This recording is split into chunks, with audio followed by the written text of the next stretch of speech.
Hello class 12 students, आज हम आपके लिए सॉल्व करने वाले हैं previous year question paper class 12 mathematics core का।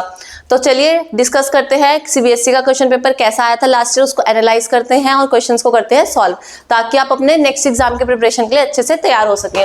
तो सबसे पहले एमसीक्यू वाला सेक्शन आज हम डिस्कस कर लेते हैं। एमसीक्यू सेक्शन में क्या क्या क्वेश्चंस हैं? Sum of all the elements of a 3x3 scalar matrix. 3x3 scalar matrix means k 0 0 0 k 0 and 0 0 k। तो इन सब एलिमेंट्स का जो सम है वो 9 है। एलिमेंट्स का सम हो जाएगा 3k इज 9 रखेंगे, k की वैल्यू कितनी हो जाएगी हमारे पास 3। हमें फाइंड करना है प्रोडक्ट, तो प्रोडक्ट इन सब एलिमेंट्स का प्रोडक्ट कितना हो जाएगा k क्यूब इज 3 क्यूब। तो हम सॉरी k इंटू यहाँ पे हमारे पास क्या आ जाएगा 0 इंटू 0। जब हम मल्टीप्लाई करेंगे स्केलर मैट्रिक्स में तो उसका रिजल्ट कितना आ जाएगा 0।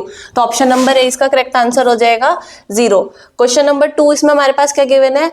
f such that r plus 2 minus 5 to infinity. यहाँ पे r प्लस किसको डिनोट कर रहा है?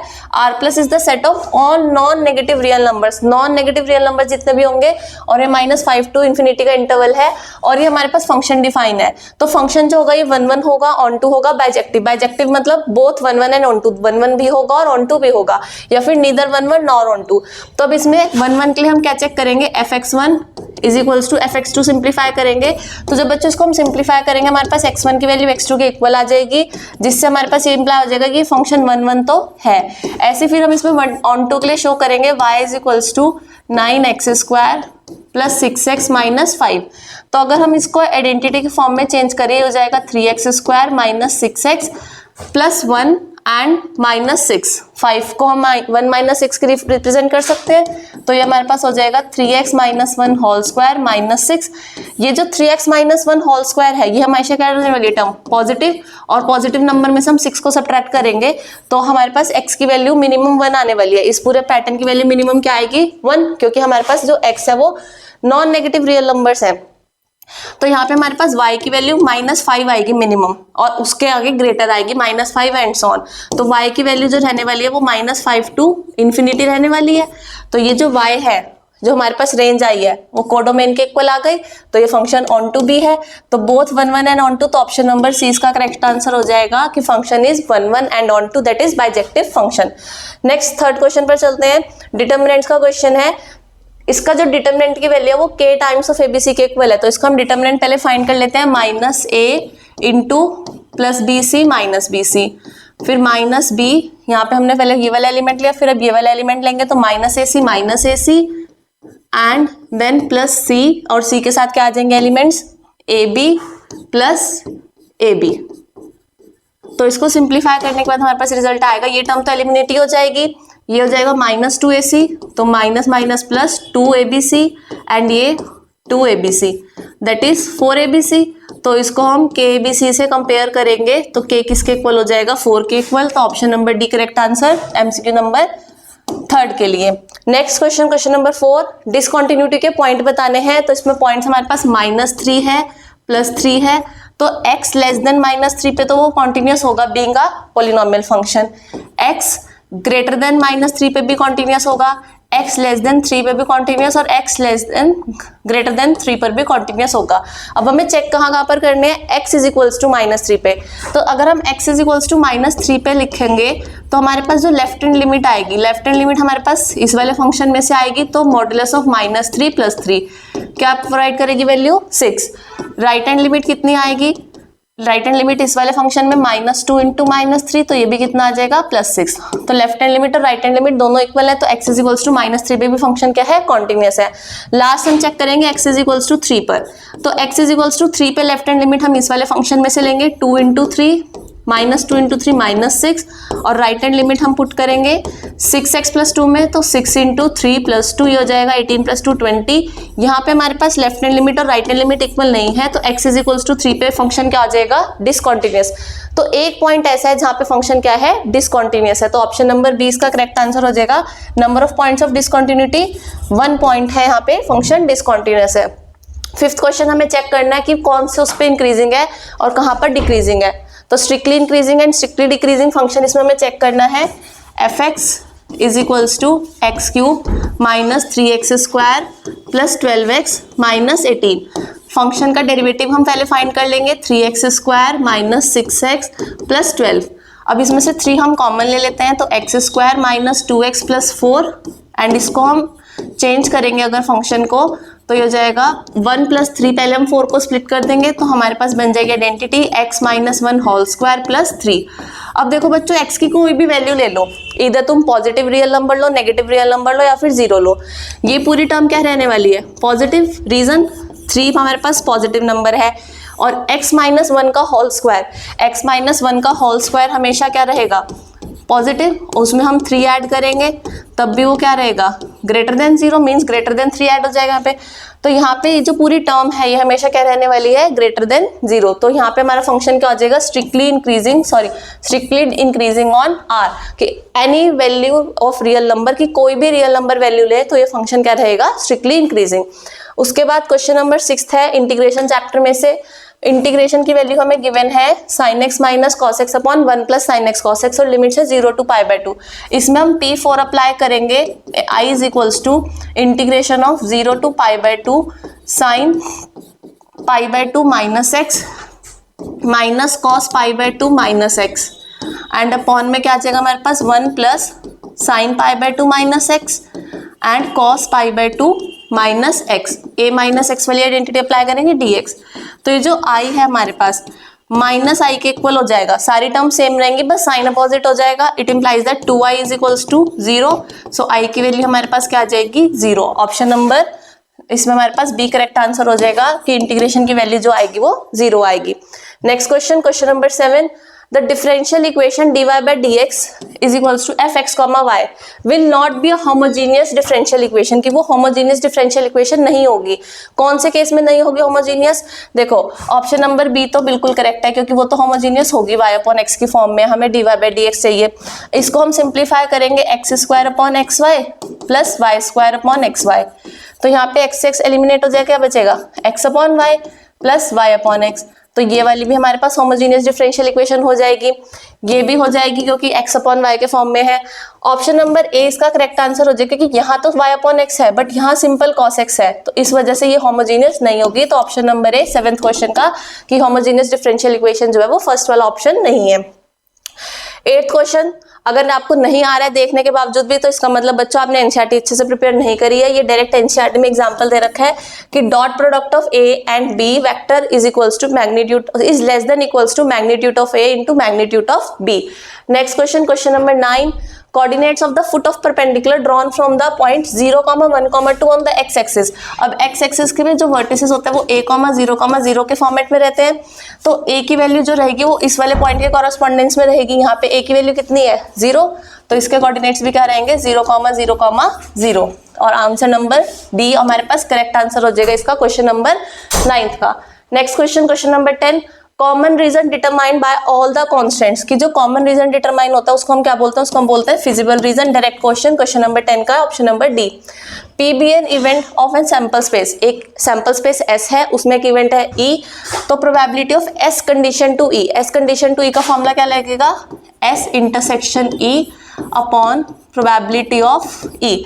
तो एस और ई में जो कॉमन पार्ट आएगा वो ई वाला ही आएगा, ये सबको बच्चों प्रॉपर्टी पता होगी। तो probability of E upon probability of E कितना रिजल्ट प्रोवाइड करेगा, 1, तो ऑप्शन नंबर सी इसका करेक्ट आंसर 11th क्वेश्चन का। Next question, question number 12, A matrix हमें गिवन है 3/3 मैट्रिक्स है, ये उसमें एलिमेंट्स गिवन है, which of the following is false, इसमें से फॉल्स कंडीशन कौन सी होगी, तो इसमें हम ऑप्शन वाइज चेक कर सकते हैं कि कौन सी कंडीशन फॉल्स है। जब बच्चों हम चेक करेंगे तो ए, बी और डी सभी ऑप्शंस करेक्ट आएंगे, बट डी इन फॉल्स आएगा। जैसे चेक करते हैं, A13 की वैल्यू कितनी आ जाएगी, A13 की वैल्यू आ जाएगी 1 माइनस 3 × 3, सो 1 माइनस 9 कितना आ जाएगा, -8, और A31 कितना हो जाएगा, 3 माइनस 3 × 1, तो वो हो जाएगा 0। तो क्वेश्चन में पूछा इसकी वैल्यू आ रही है -8 ग्रेटर देन 0, ये तो फॉल्स हो गई कंडीशन, तो इसीलिए ऑप्शन नंबर सी इसका करेक्ट आंसर है। बाकी आप चेक कर लेना, ऐसे ही ए, बी और डी जो आएंगे वो ट्रू आएंगी कंडीशन, तो ऑप्शन नंबर सी इसका करेक्ट आंसर हो जाएगा। नेक्स्ट क्वेश्चन, क्वेश्चन नंबर 13, बहुत इजी क्वेश्चन है, डेरिवेटिव निकालना है। देखो tan इनवर्स x का हम डेरिवेटिव करेंगे तो वो क्या होता है 1/1 प्लस एक्स स्क्वायर, तो यहाँ पे x की जगह पे एक्स स्क्वायर है, चेन रूल के अकॉर्डिंग हम एक्स स्क्वायर का दोबारा से डिफरेंशिएशन कर देंगे, वो हो जाएगा हमारे पास 2x, और अपॉन में आ जाएगा 1 प्लस एक्स की पावर 4, तो option number B 2x upon 1 plus x की power 4। Next question, question number 14, degree बतानी है डिफरेंशियल इक्वेशन की। देखो डिफरेंशियल इक्वेशन की अगर डिग्री की हम बात करें तो ऑर्डर तो जो है इसमें वो 2 है, क्योंकि second higher order derivative. But degree जो हो जाएगी वो उसकी नॉट डिफाइन आएगी, ऑप्शन नंबर डी उसका रीजन आएगा। यहाँ पे है साइन dy बाय dx। इसमें बच्चों जिन्होंने अच्छे से प्रिपेयर कर रखा होगा उन्हें पता होगा कि जब भी डिफरेंशिएशन ट्रिग्नोमेट्रिक टर्म के साथ आ जाएगा तो उस क्वेश्चन में हम डिग्री लिखते हैं नॉट डिफाइन। तो दैट्स वाई इसका आंसर नॉट डिफाइन क्यों है, क्योंकि जो डिफरेंशिएशन है वो ट्रिग्नोमेट्रिक टर्म के साथ है। 15th क्वेश्चन में बताना है vector perpendicular to both vectors. तो हम पहले इन दोनों वेक्टर्स का क्रॉस प्रोडक्ट निकाल देंगे i, j एंड k। यहाँ पे हमारे पास हो जाएगा 1 0 1 1 माइनस 0 एंड -1, इसके कोफिशिएंट्स और इसके कोफिशिएंट्स। तो i 0 -0 minus j -1 and plus k 0 -0। तो इसकी वैल्यू हमारे पास आ जाएगी 2j। अब ये वेक्टर आया जो इसके और इसके दोनों के परपेंडिकुलर होगा, और इसको अगर हमें यूनिट वेक्टर में कन्वर्ट करना है तो इसी के मैग्नीट्यूड से डिवाइड कर दो। तो इसका मैग्नीट्यूड क्या हो जाएगा, √0² + 2² + 0²। तो 2j अपॉन 2। तो हमारे पास आंसर क्या आ जाएगा, j cap. Option number B correct answer question number 15। Next question, question number 16, DRs बताने हैं इसके। तो DRs बच्चों कई बच्चे इसका आंसर डायरेक्ट लिख जाते हैं 2 1 एंड 6, जो कि गलत हो जाएगा क्योंकि इसको हमें पहले स्टैंडर्ड फॉर्मेट में चेंज करना है। x - 1/2 y/-1 and z + 1/2/3। हम इसमें से 2 कॉमन लेंगे लास्ट वाले में से एंड उसको फिर हम सही फॉर्मेट में चेंज करेंगे। तो 2 -1 एंड 3, ऑप्शन नंबर डी इसका करेक्ट आंसर होगा 2 -1 and 3। Next question, question number 17 हमारे पास है cos x - sin x × 0 sin x cos x 0 0 0 1 fx का होल स्क्वायर। fx का होल स्क्वायर का मतलब क्या हो जाएगा कि जो हमारे पास मैट्रिक्स गिवन है fx, इसकी fx से ही मल्टीप्लाई कर दो। तो बच्चों इसमें मल्टीप्लिकेशन ऑफ मैट्रिक्स सबको करनी आती होगी। जब इसमें मल्टीप्लाई करोगे, ट्रिग्नोमेट्री की टर्म्स अप्लाई करोगे, तो इसका रिजल्ट आने वाला है -cos 2x -sin 2x 0 sin 2x cos 2x 0 and 0 0 1। इसमें आप मल्टीप्लाई करना दोनों मैट्रिक्स का, यही रिजल्ट आने वाला है। तो ये गिवन है f × k times of x। तो k की वैल्यू यहाँ पे कितनी हो जाएगी कंपेयर करने पर, 2। तो ऑप्शन नंबर बी इसका करेक्ट आंसर हो जाएगा क्वेश्चन नंबर 17 के लिए। 18th क्वेश्चन में क्या गिवन है, if a line makes an angle of 30 degree with the positive direction of x axis 120 with y axis. तो z एक्सिस के साथ हमें एंगल बताना है। DCs L² + M² + N² किसके इक्वल रहता है, 1 के इक्वल। L कितना हो जाएगा, cos 30 angle with x axis, angle with y axis, cos 120 cos square 30 cos square 120 plus cos square gamma, alpha beta gamma. तो गामा हमें फाइंड करना है, इसकी वैल्यू हो जाएगी 3/4, इसकी हो जाएगी 1/4 plus cos square gamma is equals to 1। So cos square gamma is equals to 0। cos gamma की वैल्यू हमारे पास आ गई 0, तो गामा की वैल्यू हो गई 90, जो होता है हमारे पास angle made with z axis. तो option number A correct answer 18th question के लिए। नेक्स्ट क्वेश्चन 19th क्या गिवन है, for any symmetric matrix A means A' और A दोनों क्या है, सिमिलर है। तो B', तो ये क्वेश्चन बच्चों एनसीईआरटी में डायरेक्ट दे रखा है, उसमें प्रूफ करना है कि ये वाला जो मैट्रिक्स है ये कैसा मैट्रिक्स होगा, सिमेट्रिक होगा। और हमें यहाँ कह रखा है कि वो स्क्यू सिमेट्रिक होगा। तो ये तो हमारे पास क्या होगी कंडीशन, फॉल्स। एजर्शन तो फॉल्स हो गया। रीजन पर आ जाते हैं कि अगर P एक स्क्यू सिमेट्रिक मैट्रिक्स है तो उसका जो ट्रांसपोज होगा वो -P के इक्वल होगा। रीजन बिल्कुल करेक्ट है, तो option number D assertion is false but reason is true. Option number D हो जाएगा 19th क्वेश्चन के लिए। Next question, question number 20, for 2 non zero vectors A.B = B.A। ठीक है, हम क्रॉस प्रोडक्ट डॉट प्रोडक्ट में हम कम्यूटेटिव प्रॉपर्टी अप्लाई कर सकते हैं। But A cross B = B cross A, vector A cross vector B = vector B cross vector A, ये गलत हो गया। क्रॉस प्रोडक्ट में नहीं अप्लाई कर सकते हम कम्यूटेटिव। तो assertion is true and reason is false. Option number C correct answer. Next question, question number 21, section B हमारा यहाँ से स्टार्ट हो रहा है। ट्रिग्नोमेट्री, इनवर्स ट्रिग्नोमेट्री का क्वेश्चन है। इसमें वैल्यूज सब्स्टिट्यूट करेंगे। ये वैल्यू हो जाएगी -1/√3, 10/30 पे मीन्स π/6, ये हमारे पास 60 पर तो π/3 एंड प्लस tan इनवर्स, यहाँ पे हम इसको क्या करेंगे माइनस sin π/2 की वैल्यू हो जाती है 1। तो ये तो सिंप्लीफाई करके आ जाएगा हमारे पास π/6 माइनस π/4, और जब हम इसको सिंप्लीफाई करेंगे तो हमारे पास आंसर आ जाएगा -π/12।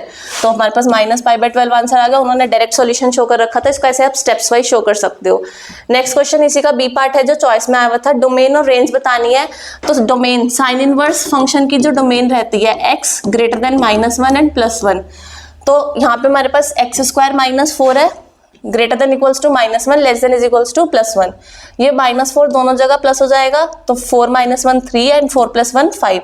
एक्स स्क्वायर की जो रेंज है वो 3 to 5 है, तो एक्स की रेंज जो होगी वो क्या होगी, डोमेन -√5 to -√3। यहाँ पे हम इसको नंबर लाइन के थ्रू रिप्रेजेंट कर सकते हैं, -∞ to +∞। यहाँ पे हमारे पास आ जाएगा -√5 -√3 एंड +√3 एंड +√5। तो कहाँ पे ये वैल्यू 3 और 5 के बीच में लाया करेगी, एक तो इस इंटरवल में और एक इस इंटरवल में, तो यहाँ से यहाँ तक इसकी क्या हो जाएगी, डोमेन हो जाएगी। उसके बाद हमारे पास इसकी जो रेंज रहेगी, देखो साइन इनवर्स फंक्शन है, तो साइन इनवर्स फंक्शन की जो रेंज रहती है वो -π/2 to +π/2, तो इसकी रेंज यही हो जाएगी -π/2 to +π/2 close intervals. Next question number 22, tan 2x का हमें फंक्शन गिवन है, हमें f' फाइंड करना है, तो f' मीन्स डेरिवेटिव करना है, तो tan 2x का डेरिवेटिव हो जाएगा sec² 2x, और 2x का दोबारा से करेंगे तो 2 आ जाएगा। और ये फंक्शन जो है हमारे पास π/3 वैल्यू रहेगी, नेगेटिव रहेगी, क्योंकि π/3 वैल्यू सेकंड क्वाड्रेंट के अकॉर्डिंग हम इसको सॉल्व करेंगे। π/4 to π/2 के बीच में जो फंक्शन रहेगा ये नेगेटिव रहेगा, तो इसको हम सॉल्व करके वैल्यू निकाल देंगे। x की वैल्यू हम π/3 पुट कर देंगे यहाँ पे, तो ये स्टेप मैं यहाँ शो कर देती हूँ, -2 sec2 × π/3 होल स्क्वायर, ये हो जाएगा sec2 × π/3 होल स्क्वायर। इसको सिंप्लीफाई करके वैल्यू निकाल देंगे और पुट कर देंगे, हमारे पास आंसर आ जाएगा -8। इसी का चॉइस में क्वेश्चन आया हुआ था, y = cot इनवर्स x, और हमें भी प्रूफ करना था। तो पहले हम इसको फंक्शन को सिंप्लीफाई कर देंगे, क्या करेंगे, cosec थीटा की प्रॉपर्टी अप्लाई करेंगे। cosec theta = √1 + cot square theta, ये प्रॉपर्टी अप्लाई करेंगे, तो 1 + कॉट स्क्वायर थीटा की जगह पे कॉट इनवर्स एक्स आ जाएगा, तो ये कॉट इनवर्स और कॉट एलिमिनेट हो जाएंगे, तो ये क्या बचेगा, एक्स का स्क्वायर। तो हमारे पास टर्म आ गई, फंक्शन की वैल्यू आ गई, y = √1 + x²। अब इसका डिफरेंशिएशन करेंगे कौन सी प्रॉपर्टी से, चेन रूल से। तो √x का डिफरेंशिएशन क्या होता है, √x का अगर हमें डेरिवेटिव करना हो तो वो हमारे पास रहता है 1/2√x, तो यहाँ पे हो जाएगा 1/2 और रूट में 1 + x², और फिर से x² का दोबारा डिफरेंशिएशन करेंगे, क्योंकि हमने 1 + x² का, क्योंकि हमने इस पूरी टर्म को क्या एज्यूम करा, x एज्यूम करा है, तो 1 का तो 0 हो जाएगा और इसका हो जाएगा 2x, तो 2x/2 √1 + x², ये 2 से 2 कट हो जाएगा और ये आंसर आएगा हमारे पास x/√1 + x²। अब इसको इधर क्रॉस मल्टीप्लाई कर देंगे, √1 + x² dy/dx, and then -x इधर शिफ्ट हो जाएगा = 0, तो जो हमें ये टर्म प्रूफ करनी थी हमारे पास इसका आंसर आ जाएगा। उसके बाद 23 क्वेश्चन है, 23 क्वेश्चन में क्या गिवन है, m and m denote the local maximum and local minimum value. ये तो हमारे पास मैक्सिमम वैल्यू को डोनेट कर रहा है और स्मॉल m मिनिमम वैल्यू को डोनेट कर रहा है। फंक्शन गिवन है x + 1/x, हमें फाइंड क्या करना है, m - m means maximum value minus minimum value, तो पहले मैक्सिमम मिनिमम निकालनी पड़ेगी। फर्स्ट ऑर्डर डेरिवेटिव करेंगे 1 - 1/x², इसको एलसीएम लेके चेंज कर देंगे और फैक्टराइजेशन कर देंगे x + 1 x - 1। अब इस फर्स्ट ऑर्डर डेरिवेटिव को 0 के इक्वल रखेंगे और क्रिटिकल पॉइंट्स निकाल देंगे, वो आगे हमारे पास -1 एंड +1। अब सेकंड ऑर्डर डेरिवेटिव कर लिया, सेकंड ऑर्डर डेरिवेटिव की वैल्यू आ गई 2/x³। फिर इसमें एक बार फर्स्ट वाला क्रिटिकल पॉइंट पुट करा, वो माइनस प्रोवाइड कर रहा है वैल्यू -2, जो कि क्या है, 0 से लेस है, और कभी भी सेकंड ऑर्डर डेरिवेटिव 0 से लेस रहता है तो फंक्शन की वैल्यू क्या रहेगी, लोकल मैक्सिमम उस पॉइंट पे। और जब +1 पुट करा तो वो प्रोवाइड कर रहा है 2, वो क्या है, ग्रेटर देन 0 है, तो वो क्या प्रोवाइड करेगा, लोकल मिनिमम वैल्यू। तो यहाँ से हमने लोकल मैक्सिमम वैल्यू भी फाइंड कर ली, फंक्शन में 1 पुट कर दिया -1, और लोकल मिनिमम वैल्यू फाइंड कर ली, f की वैल्यू 1 पे, तो मैक्सिमम वैल्यू आ गई -2 और मिनिमम वैल्यू आ गई +2। अब m - m करना था, तो इसकी वैल्यू है -2, तो हमारे पास रिजल्ट कितना आ जाएगा, -4। क्वेश्चन नंबर 23 के लिए। Next question number 24, 7 chapter integration में से है, बहुत इजी क्वेश्चन है और एनसीईआरटी जैसा ही क्वेश्चन है जैसा एनसीईआरटी में है। e⁴x - 1 e⁴x + 1, इसके बाद इन्होंने डायरेक्ट ये स्टेप कर दिया, कहाँ से है ये स्टेप समझ लो, न्यूमरेटर में डिवाइड कर दो e⁴2x से ईच टर्म को, और डिनोमिनेटर में भी डिवाइड कर दो e⁴2x से ईच टर्म को, तो +1/e⁴2x। तो क्या टर्म्स बचेंगे, e⁴2x, e⁻²x, एक्सपोनेंशियल की पावर 2x और -2x। फिर डिनोमिनेटर को लेट कर लो t, e⁴2x + e⁻²x = t, तो ये टर्म प्रोवाइड हो जाएगी dt, तो ये बन जाएगा 1/2 इंटीग्रेशन ऑफ 1/t dt, तो ये 1/2 आ जाएगा और 1/t का इंटीग्रेशन हो जाएगा, तो 1/t का इंटीग्रेशन हो जाएगा log t + c, 1/2 as it is, और इसका इंटीग्रेशन हो जाएगा log यहाँ पे हमारे पास आएगा 1/t। मैं थोड़ा सा क्लियर लिख देती हूँ ताकि आपको अच्छे समझ में आ जाए। 1/2 इंटीग्रेशन ऑफ 1/t dt। तो 1/t का इंटीग्रेशन कर देंगे log t, और फिर बाद में हम t को सब्स्टिट्यूट कर देंगे। इसमें डायरेक्ट सॉल्यूशन है, मैं आपको साथ साथ उसको पूरा एक्सप्लेन कर रही हूँ। उसके बाद नेक्स्ट क्वेश्चन है क्वेश्चन नंबर 25। इसमें फंक्शन को स्ट्रिक्टली इंक्रीजिंग शो करना है। तो स्ट्रिक्टली इंक्रीजिंग शो करने के लिए सबसे पहले हम इसका डेरिवेटिव कर लेते हैं। First order derivative e raised to the power x plus e raised to the power minus x, x का डिफरेंशिएशन 1 और tan इनवर्स x का 1/1 प्लस x स्क्वायर। देखो बच्चों ये सभी टर्म्स क्या है, पॉजिटिव है। इसको अगर हम एलसीएम ले लें इन दोनों टर्म्स में तो ये बन जाएगा x² 1 प्लस x स्क्वायर। ये टर्म भी पॉजिटिव है, एक्सपोनेंशियल हमेशा पॉजिटिव रहता है, ये भी पॉजिटिव, और यहाँ पे स्क्वायरिंग टर्म्स है तो सभी पॉजिटिव रहेंगे क्योंकि x क्या है, रियल नंबर है, और रियल नंबर्स के जो स्क्वायर होते हैं वो हमेशा ग्रेटर देन 0 रहते हैं। तो जब सभी टर्म्स पॉजिटिव हैं और सभी टर्म्स ऐड होनी है तो पॉजिटिव नंबर्स को ऐड करके हमेशा रिजल्ट क्या रहेगा, ग्रेटर देन 0। तो x की वैल्यू कोई भी रियल नंबर हो तो हमारे पास जो f' रहेगा वो ग्रेटर देन 0 रहेगा। तो function is strictly increasing over its domain R कि अगर हम कोई भी रियल वैल्यू फंक्शन लेंगे डोमेन में से तो वो फंक्शन क्या रहने वाला है, पॉजिटिव रहने वाला है, इसलिए हम उसको कहेंगे कि वो स्ट्रिक्टली इंक्रीजिंग है। Next question, question number 26 question में हमें डिफरेंशिएशन करना है। तो हम पहले x का डिफरेंशिएशन t की रिस्पेक्ट में करेंगे, हमारे पास आ जाएगा dx/dt। हमारे पास डिफरेंशिएशन करके टर्म आ गई। y का डिफरेंशिएशन t की टर्म्स में करेंगे, हमारे पास आ जाएगा dy/dt। अब dy/dx के लिए हम अप्लाई करेंगे dy/dt dx/dt, और दोनों के हमने यहाँ पर वैल्यू सब्स्टिट्यूट कर दी। अब वैल्यू सब्स्टिट्यूट करके जो हमारे पास आंसर हो रहा है वो मैच नहीं हो रहा। ये तो सबसे पहले इसको चेंज कर देंगे, e raised to the power sin t कितना हो जाएगा हमारे पास y/x, और ये cos 3t और ये sin 3t, माइनस का साइन है हमारे पास। तो इनको हमें लॉग के टर्म्स में चेंज करना है। कैसे होगा लॉग के टर्म्स में चेंज, देखो x की ये इक्वल गिवन था, इसमें हम log x is equals to log e raised to the power cos 3t, तो ये एलिमिनेट हो जाएगा log e। तो cos 3t की वैल्यू कितनी आ जाएगी, cos 3t की वैल्यू हमारे पास आ गई log x। ऐसे ही यहाँ पे सेम sin 3t की वैल्यू हमारे पास आ जाएगी log y, और ये माइनस का साइन एज इट इज। तो क्वेश्चन नंबर 26 में थोड़ा सा क्या है कि हमें प्रूफ जो करना है उसमें लॉगरिथम के इक्वल लेके आना है, तो उसको कैसे लेकर आना है वो अच्छे से समझ लेना। इसी में चॉइस में क्वेश्चन आया था डिफरेंशिएशन ऑफ मॉड्यूलस फंक्शन कि अगर हमें x का डिफरेंशिएशन करना है तो x/मॉड्यूलस के इक्वल आएगा। कैसे शो करेंगे इसमें हम, तो हम x को √x² लिख सकते हैं ना, क्योंकि रूट से स्क्वायर तो कट ही हो जाते हैं। तो हमने यहाँ पे यही काम करा कि जो x था उसको हमने लिख दिया √x²। तो जब हमने √x² का डिफरेंशिएशन करा, अब √x का डिफरेंशिएशन होता है 1/2 √x, तो यहाँ पे हमने x² का करा तो 1/2 √x², और फिर उसका x² का दोबारा से डिफरेंशिएशन कर देंगे। x² का डिफरेंशिएशन हो गया 2x और इसका हो गया 2 √x, 2 से 2 कट हो गया, ये x हो गया, तो x अपॉन यहाँ पे इसको हमने क्या लेट करा था मॉडुलस ऑफ x, तो इसको हमने दोबारा से मॉडुलस ऑफ x लिख दिया। ये हमारे पास राइट हैंड साइड के इक्वल आ गया। क्वेश्चन क्लियर हो गया कैसे इसको ट्रिक से करना है। तो इसकी एक ट्रिक है कि x को क्या लिख दो √ में x²। Next question, question number 27 करते हैं। इंटीग्रेशन का क्वेश्चन है। इसमें सबसे पहले तो क्या करना है, इसको रेशनलाइज करना। रेशनलाइज करने के बाद हमारे पास ये रिजल्ट आ गया। अब रेशनलाइज करने के बाद जो रिजल्ट आया है उसको कैसे सिंप्लीफाई करा जाएगा, यहाँ पे अलग अलग कर दो। 2/√4 - x², x/√4 - x², दोनों के साथ डिनोमिनेटर सेपरेट करा। इसमें तो हम डायरेक्ट अप्लाई कर देंगे रूल। इसका हमारे पास क्या रहेगा, इसमें फंक्शन का इंटीग्रेशन हमें करना है, और f(x) जो है वो एक इवन फंक्शन है या f(x) जो है वो ऑड फंक्शन है। तो इसमें दो अलग अलग कंडीशन रहती हैं। इवन के केस में क्या कंडीशन रहेगी, is equals to 2 times of integration of f(x), और ऑड के केस में क्या कंडीशन रहेगी, इंटीग्रेशन f(x) ऑड के केस में हो जाएगा 0 के इक्वल। तो ये वाला जो हमारे पास फंक्शन है ये हमारे पास ऑड फंक्शन है, यहाँ पे मेंशन है कि ऑड फंक्शन है, तो इसका इंटीग्रेशन तो हो गया 0, और यहाँ पे इंटीग्रेशन क्या कर दिया 2 टाइम्स ऑफ 2 × √4 - x², उसको हमने 2 टाइम्स कर दिया। ये प्रॉपर्टीज है, प्रॉपर्टीज ऑफ इंटीग्रेशन वाले एक्सरसाइज, उसमें सभी प्रॉपर्टीज हैं ऑड इवन वाली, सब अच्छे से कर लेना। तो इसका 2 टाइम्स कर दिया, हमारे पास हो गया 4 और 1/√4 - x²। इसमें बच्चों लिमिट चेंज हो जाते हैं, -a to a लिमिट रहती है, तो यहाँ आ जाएगी 0 to a।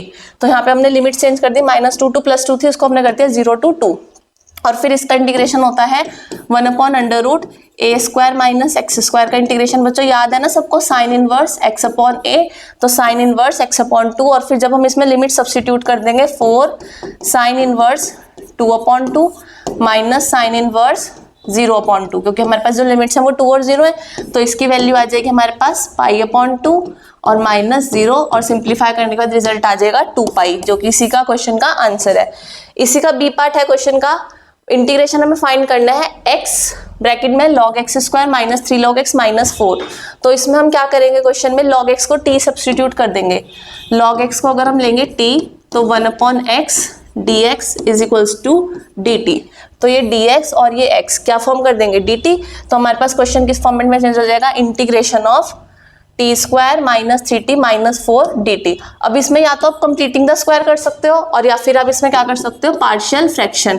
तो पार्शियल फ्रैक्शन करोगे चाहे कंप्लीटिंग द स्क्वायर करोगे, आंसर दोनों मेथड से सेम ही रहने वाला है। जैसे इसमें कंप्लीटिंग द स्क्वायर से पहले ने इसको कंप्लीट स्क्वायर बनाया, फिर इसका इंटीग्रेशन का फॉर्मूला अप्लाई करा, एंड इंटीग्रेशन का फॉर्मूला अप्लाई करने के बाद उसमें t को दोबारा से सब्स्टिट्यूट कर दिया। t किसको लिया था हमने, log x को, तो log x की वैल्यू डाल दी, यहाँ पे हमने t की वैल्यू डाल दी log x, और ये हमारे पास उस क्वेश्चन का आंसर आ जाएगा। Next question number 28, find the particular solution of the differential equation. अब पर्टिकुलर सॉल्यूशन निकालना है तो सबसे पहले तो ये डिफरेंशियल इक्वेशन गिवन है, इसको हमें कन्वर्ट करना पड़ेगा या तो होमोजीनियस में या इंटीग्रेटिंग फैक्टर वाले में, लीनियर डिफरेंशियल इक्वेशन में, किसी भी मेथड से कन्वर्ट करना पड़ेगा।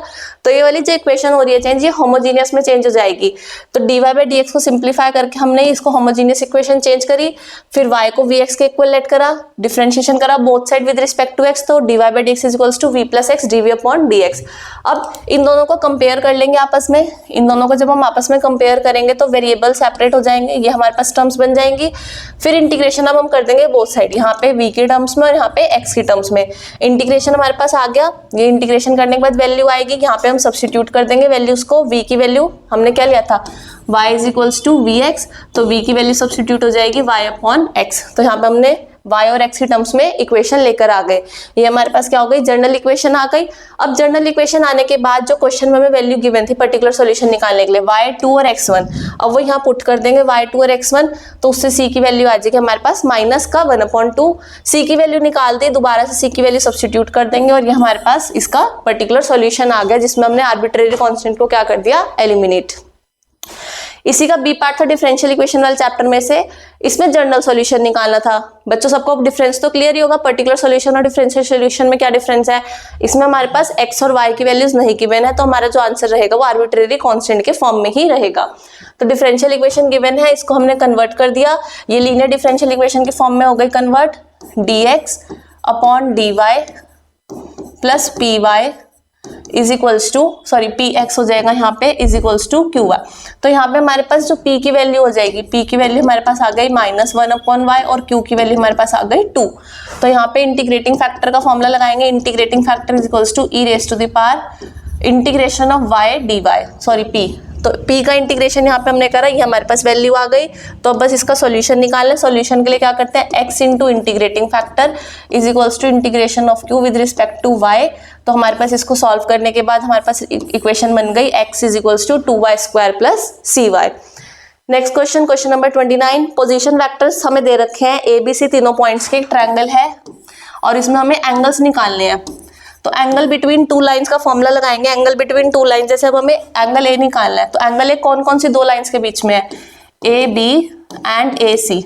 तो फॉर्मूला क्या आ जाएगा, vector A B dot A C, A B और ए सी का dot product upon magnitude of A B and A C. Same ऐसे एंगल बी कॉस बी के लिए कैसे निकालेंगे, एंगल बी जो है वो कौन कौन सी दो लाइंस के बीच में है, B A and B C. तो यहाँ से एंगल बी निकल जाएगा, vector dot product of B A and B C and upon magnitude of B A and magnitude of B C. फिर कॉस सी, तो एंगल सी निकालने के लिए कौन कौन से दो वेक्टर्स लेंगे, सी बी एंड सी ए। तो magnitude of, sorry dot product of C B and C A upon magnitude of C B into C A. Next question number 30, pair of dies is thrown simultaneously if x denotes the absolute difference of the number appearing on the top of the die। तो difference क्या क्या हो सकता है, देखो difference 0 हो सकता है, 1 2 3 एंड 4 एंड 5, क्योंकि इसमें जो मैक्सिमम वैल्यू आएगी वो 6 और मिनिमम वैल्यू आएगी 1, तो 5, और दोनों मैक्सिमम अगर लेंगे तो वो आ जाएगा 0 उनका डिफरेंस। तो मैक्सिमम डिफरेंस 5 हो सकता है और मिनिमम डिफरेंस 0 हो सकता है, और ये इनके बीच के नंबर्स हो सकते हैं। तो ये तो हमारे पास रैंडम वेरिएबल की वैल्यू हो गई, रैंडम वेरिएबल 0 1 2 3 4 5। अब उनकी प्रोबेबिलिटीज, 0 डिफरेंस कब कब आएगा, जब दोनों नंबर सेम होंगे। तो 1 1 2 2 3 3 4 4 5 5 6 6, ये 6 आउटकम्स आएंगे तो इसकी प्रोबेबिलिटी हो गई 6/36।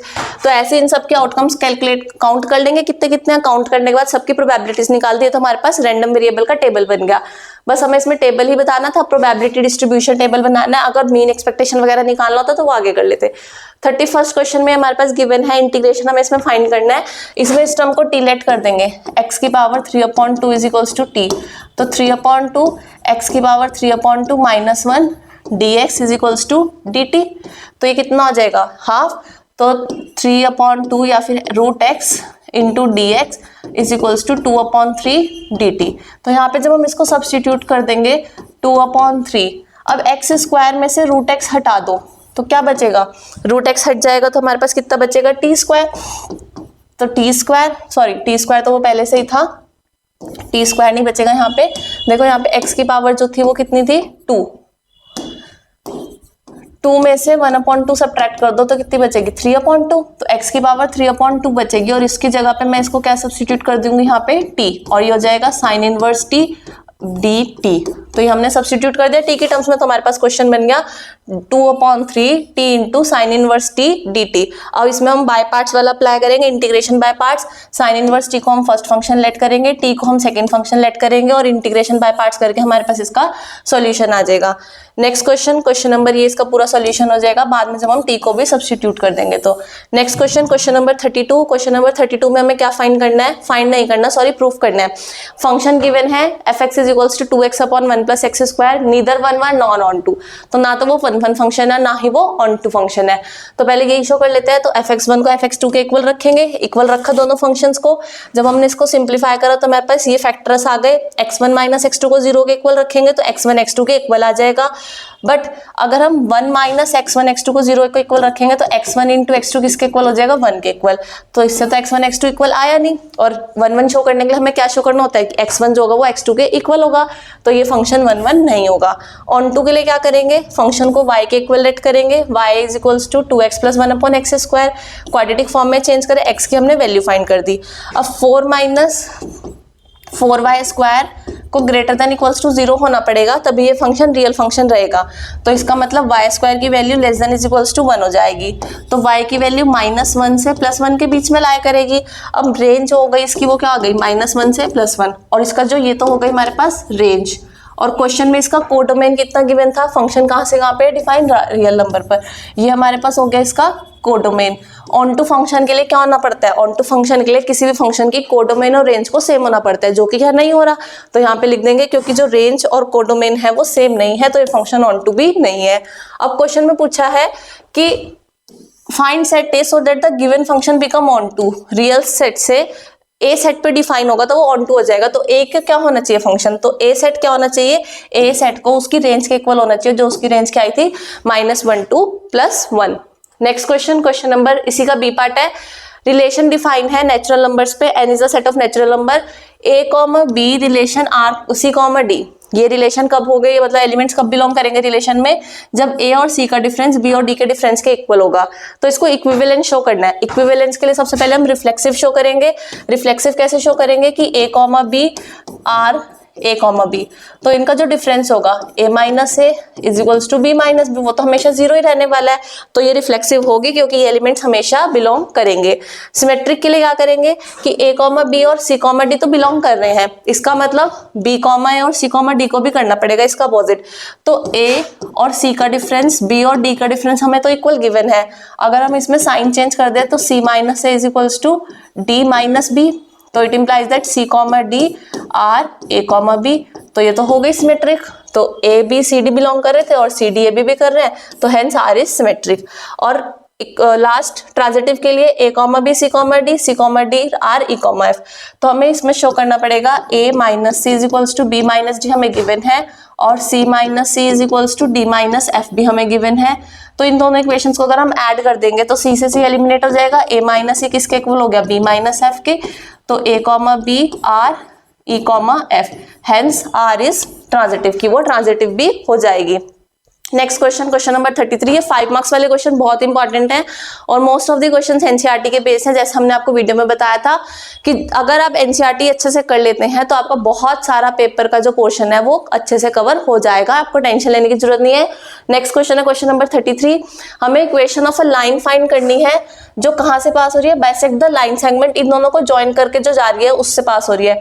तो मिड पॉइंट निकाल देंगे ए बी का, mid point of A B क्या आ जाएगा, 2 + 4 6/2, 3 + 5 8/2, 4 + 8 12/2, इन दोनों x1 + x2/2, y1 + y/2, z1 + z/3 2, तो 3, 4, 6 इस पॉइंट से तो वो पास हो रही है और इन दोनों के परपेंडिकुलर है, इन दोनों के परपेंडिकुलर है तो क्या करेंगे a/, यहाँ पे हम कर देंगे, यहाँ पे हमारे पास वैल्यूज आ गई, इक्वेशन बन गई 3a - 16b + 7c और 3a + 8b - 5c। अब इन दोनों इक्वेशंस को हम सॉल्व करेंगे। a की वैल्यू कैसे निकलेगी, 16 × 5 80 - 56 माइनस b/b निकालने के लिए इन दोनों का करेंगे -15 - 21 -15 - 21 और c की निकालने के लिए हम क्या करेंगे 24 - 48 प्लस माइनस माइनस हो जाएगा प्लस। ये बच्चों सभी को आता होगा मेथड, बहुत इजी और बहुत अच्छा मेथड है फाइंड करने के लिए। तो a/, कितनी हो जाएगी वैल्यू 24,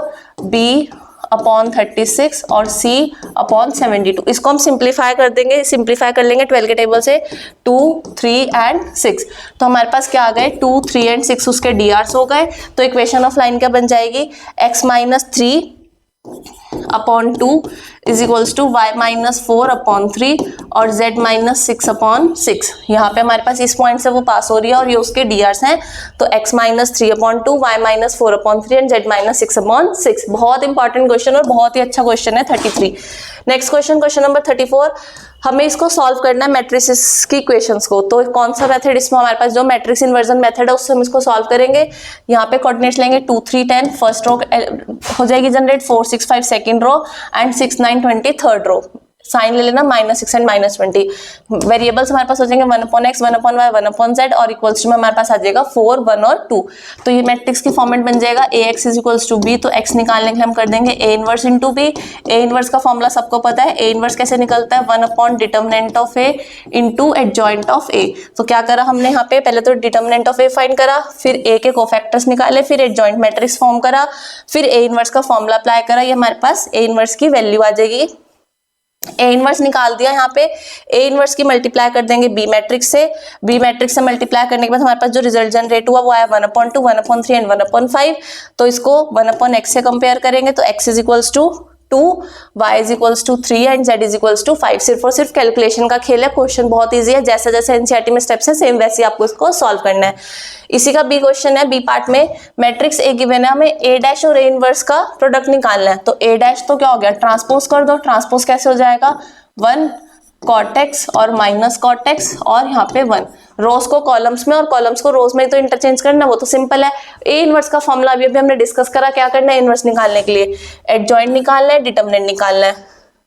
ये हमने डिटर्मिनेंट निकाल दिया, एडजॉइंट निकाल दिया, तो ए इनवर्स का फॉर्मूला अप्लाई करा, adjoint of A upon determinant of A. ये ए इनवर्स की वैल्यू आ गई, सॉरी ए इनवर्स की वैल्यू आ गई, ये ए डैश की वैल्यू आ गई। दोनों की मल्टीप्लाई करी और ट्रिग्नोमेट्रिक प्रॉपर्टी अप्लाई करी तो हमारे को जो प्रूफ करना था वो उस मैट्रिक्स के इक्वल आ जाएगा। Next question, question number 35। A1 denotes the area of the region bounded by y² = 4x and x1। तो ग्राफ तो गिवन है, ये पूरा y² = 4x का ग्राफ हो गया पैराबोला शेप में, ये x = 1 वाली लाइन हो गई। ये वाला रीजन जो क्रॉस में है वो A1 हो गया। And the A2 denotes the area of region bounded by y² = 4x, sorry y² = 4x and x = 4। तो ये वाली लाइन x = 4, ये वाला जो पूरा एरिया जो सिंगल सिंगल लाइन में शेडेड है ये किसको डिनोट कर रहा है हमारे पास A2 को। तो हमें A1 और A2 की रेशियो निकालनी है। तो A1 और A2 की रेशियो निकालने के लिए हम क्या करेंगे, पहले A1 कैलकुलेट करेंगे। A1 के लिए हम फॉर्मूला अप्लाई करेंगे integration of 0 to 2 y dx और y की वैल्यू हमारे पास क्या आ जाएगी 2√x। तो यहाँ पे हमने A1 का फॉर्मूला अप्लाई करा 0 to 1, सॉरी 0 to 1 आएगा यहाँ पे, तो 2√x और dx। तो यहाँ पे इंटीग्रेशन करके इसको सिंप्लीफाई करा 4/3। A2 के लिए हम क्या लेंगे एरिया 0 to 4, यहाँ से लेकर पूरा 4 तक जाना है और जो A2 है वो पूरा यहाँ तक है। देखो यहाँ पे मेंशन था कि जो A1 है x axis and the first quadrant, तो यहाँ पे हमने सिर्फ यहाँ तक लिया था, लेकिन A2 के लिए हम पूरा नीचे तक लेंगे तो उसका हम क्या कर देंगे डबल कर देंगे, इसलिए यहाँ पे 2 से मल्टीप्लाई करी। इसको सिंप्लीफाई करने के बाद हमारे पास रिजल्ट आया 64/3 और दोनों की हमने रेशियो फाइंड कर दी, तो वो रेशियो हमारे पास हो गई 1:16। उसके बाद हमारा इस सैंपल पेपर का लास्ट सेक्शन स्टार्ट हो जाता है, सेक्शन ई, जिसमें हमारी कवर होने वाली है तीनों केस स्टडीज। तो अच्छे से समझ लेना तीनों केस स्टडीज को, बाकी क्वेश्चंस उम्मीद है आपको अच्छे समझ में आ गए होंगे। तो केस स्टडी डिस्कस करते हैं। केस स्टडी में हमारे पास ये फंक्शन गिवन है f equals to V square upon 500 minus V upon 4 plus 14। तो ये फंक्शन हमारे पास गिवन है, हमें v40 गिवन है, f की वैल्यू फाइंड करनी है। तो ये तो बहुत सिंपल क्वेश्चन हो गया, यहाँ पर बस v40 पुट करते जाओ और हमारे पास f का आंसर आ जाएगा 36/5 लीटर पर 100 किलोमीटर। सेकेंड पार्ट में हमें df अपॉन dv फाइंड करना है। इस फंक्शन को v के रिस्पेक्ट में डिफरेंशिएट कर दो तो हमारे पास आंसर आ जाएगा v upon 250 minus 1/4। Third part में स्पीड बतानी है कि फ्यूल कंजम्पशन इज मिनिमम। तो मिनिमम करने के लिए क्या करते हैं, पहले हमने फर्स्ट ऑर्डर डेरिवेटिव तो कर ही लिया, उसको 0 के इक्वल रखा, v की वैल्यू निकाल दी, फिर सेकंड ऑर्डर डेरिवेटिव करा और उस वैल्यू पे वो क्या आ रहा है, पॉजिटिव। जब पॉजिटिव है तो वो क्या होगा, मिनिमम, क्योंकि जब भी double order derivative greater than 0 आता है तो वो मिनिमम का पॉइंट है। तो वो कहाँ पे मिनिमम होगा, जब v की वैल्यू कितनी आई थी हमारे पास 62.5। एंड इसी के बी पार्ट में क्या करना है, क्वांटिटी बतानी है फ्यूल की। 600 किलोमीटर ट्रैवल करने के लिए इतनी होगी, अगर df अपॉन dv 0.01 के इक्वल है। ये आई थी df अपॉन dv की वैल्यू, इसको 0.01 के इक्वल रख दो और निकाल दो v की वैल्यू। तो v की वैल्यू हमारे पास आ गई 60, तो f की वैल्यू निकाल दो, v की वैल्यू 60 पुट करने के बाद आ गई 6.2 पर लीटर पर 100 किलोमीटर। मीन्स 100 किलोमीटर के लिए कितना चाहिए, 6.2 लीटर। तो 600 के लिए इतना चाहिए होगा, इसको 6 से मल्टीप्लाई कर दो, 6.2 इंटू 6, तो मल्टीप्लाई करके हमारे पास आंसर आ जाएगा 37.2 लीटर। बहुत ईजी केस स्टडी आई थी बच्चों, बहुत ही ज्यादा सिंपल। 37वां क्वेश्चन भी बहुत ईजी है, लीनियर प्रोग्रामिंग वाले चैप्टर में से। देखो इसका ग्राफ गिवन है, identify and right all the constant which determine the given feasible region in figure 2। ये फिगर 2 है, ये वाला इसका अनबाउंडेड वाला फिजिबल रीजन है। तो कौन कौन से कांस्टेंट्स हैं, x plus 2y is equals to 10, x plus Y is equals to 6 और 3x plus Y is equals to 8। अब इसमें ये जो ओरिजिन को कोई भी सेटिस्फाई नहीं कर रहे तो सब में क्या आ जाएगा, ग्रेटर देन इक्वल्स टू का साइन आ जाएगा। तो x plus 2y greater than 10, x plus Y greater than equals to 6 और 3x plus Y greater than equals to 8। और फर्स्ट क्वाड्रेंट में है तो फर्स्ट क्वाड्रेंट के लिए हम यहाँ पे क्या ले लेंगे, कॉन्स्टेंट्स ले लेंगे, x and y both greater than 0। तो फर्स्ट पार्ट में हमें सिर्फ और सिर्फ कॉन्स्टेंट्स लिखने थे। सेकंड पार्ट में हमें ऑब्जेक्टिव फंक्शन गिवन है, उसको हमें मिनिमाइज करना है कि वो कौन से उसमें मिनिमाइज होगा। तो यहाँ पे हमने सारे कॉर्नर पॉइंट्स कलेक्ट कर लिए फिगर में से और उसकी z पर वैल्यू निकाल दी। तो मिनिमम वैल्यू हमारी कितनी आ रही है, 102।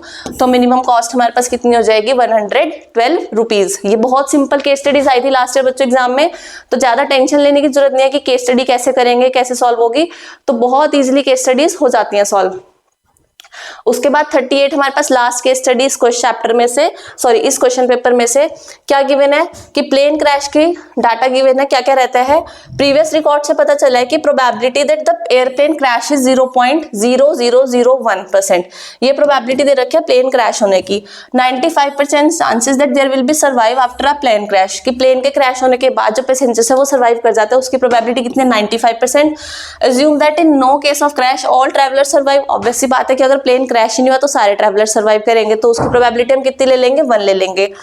Even be the event that there is a plane crash, तो इवन की प्रोबेबिलिटी हमें कितनी गिवन है, प्रोबेबिलिटी ऑफ इवन हमें गिवन है 0.000 एंड कितने जीरोस थे, 4 थे ना, हाँ 4 जीरोस थे, तो 0.1%। E2 be the event that there is no crash, तो E2 की प्रोबेबिलिटी निकालने के लिए क्या करना पड़ेगा, 1 माइनस प्रोबेबिलिटी ऑफ इवन। ये तो सबको पता है, 1 में से माइनस कर देंगे। A event that passenger survive in the journey, तो probability of A condition even, कि अगर प्लेन क्रैश होगा तो कितने परसेंट पैसेंजर सर्वाइव करते हैं, 95%। और ए कंडीशन E2 अगर प्लेन क्रैश नहीं होगा तो कितने परसेंट पैसेंजर सर्वाइव करते हैं, सभी सर्वाइव कर जाते हैं, तो उसकी प्रोबेबिलिटी हम ले लेंगे 1। फर्स्ट पार्ट में हमें बताना है that airplane will not crash, तो ये तो हमें E2 ही तो निकालना है, इसका फॉर्मूला हमने लिखा था, probability of E2 is equals to 1 minus E1, तो 1 माइनस E1 कर देंगे, हमारे पास आंसर आ जाएगा। सेकंड पार्ट में इसको फाइंड करना है, तो इसका फॉर्मूला क्या करेंगे, a condition E1 plus a condition E2, ये दोनों को ऐड कर देंगे, 95/100 प्लस 1, आंसर आ जाएगा 195/100। थर्ड पार्ट में हमें फाइंड करना है probability of A, theorem of total probability का फॉर्मूला लगाएंगे, E1 into a condition E1, E2 into a condition E1, E1 E2 की प्रोबेबिलिटीज हमारे पास हैं और a condition E1 a condition E2 भी है, बस वैल्यू सब्स्टिट्यूट करनी है और आंसर आ जाएगा। थर्ड के बी पार्ट में हमें E2 कंडीशन ए लगाना है, तो इसमें हम बेस थ्योरम का फॉर्मूला लगाएंगे। बेस थ्योरम का फॉर्मूला सभी बच्चों को अच्छे से याद होना चाहिए, बस फॉर्मुलेज में वैल्यू पुट करिए और सिंप्लीफाई करके हमारे पास थर्ड के बी पार्ट का आंसर आ जाएगा। होप सो आपको ये पूरा प्रीवियस ईयर के पेपर के सॉल्यूशन अच्छे से समझ में आ गए होंगे। वीडियो पसंद आए तो वीडियो को लाइक कीजिएगा, चैनल को सब्सक्राइब कीजिएगा 1-to-1 classes and other important content के लिए जुड़े रहिए हमारे चैनल से, क्योंकि हम आपके बोर्ड एग्जाम की प्रिपरेशन के लिए बैक टू बैक लेकर आने वाले हैं बहुत ही अच्छी वीडियोस, ताकि आप अपना बोर्ड एग्जाम को कर सके बहुत अच्छे से प्रिपेयर और कर सके बहुत अच्छे marks score. Thank you for watching our video.